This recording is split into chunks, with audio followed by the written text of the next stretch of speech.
سوال پوچھا ہے کہ مرد کو چاندی کی ایک انگوٹھی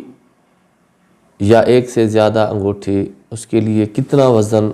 ہونا چاہیے جس کی شریعت کی طرف سے اجازت ہے، یا ایک سے زیادہ انگوٹھیاں پہن سکتے ہیں یا نہیں؟ علماء کرام نے یہ ارشاد فرمایا ہے کہ مرد کے لیے چاندی کی انگوٹھی جس کا وزن 4.5 ماشے سے کم ہو، ایک نگینے والی پہننا جائز ہے، اور ایک سے زیادہ نگینے والی یا 4.5 ماشے سے زیادہ وزن والی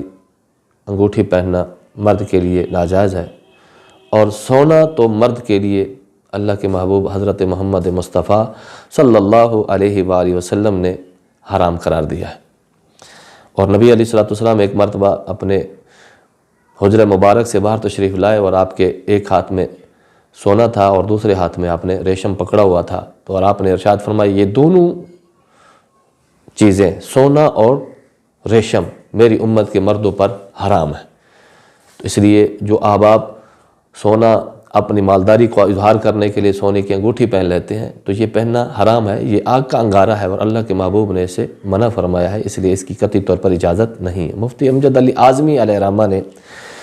فتاوی امجدی کے اندر آپ ارشاد فرماتے ہیں مرد کو چاندی کی ایک انگوٹھی ایک نگ کی جائز ہے جس کا وزن 4.5 ماشے سے کم ہو، یہ بس اس سے زیادہ نہ ہو۔ اور باقی کچھ لوگ مرد وغیرہ چھلا وغیرہ پہنتے ہیں، رنگ پہنتے ہیں، تو اس کے بارے میں فرماتے ہیں چھلا یا چند نگ کی انگوٹھی مرد کے لیے ممنوع ہے، اس کی اجازت نہیں ہے۔ آگے آپ نے فتاوی عالمگیری کا حوالہ دیا ہے کہ مرد کے لیے صرف چاندی کی ایک نگینے والی 4.5 ماشے وزن سے اس سے کم والی پہن سکتا ہے، اس سے زیادہ وزن کی اور ایک سے زیادہ نگینوں والی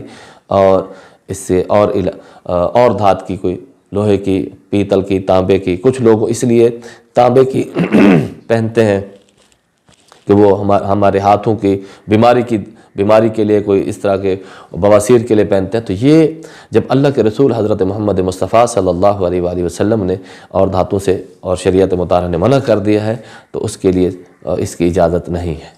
واللہ تعالی اعلم بالصواب۔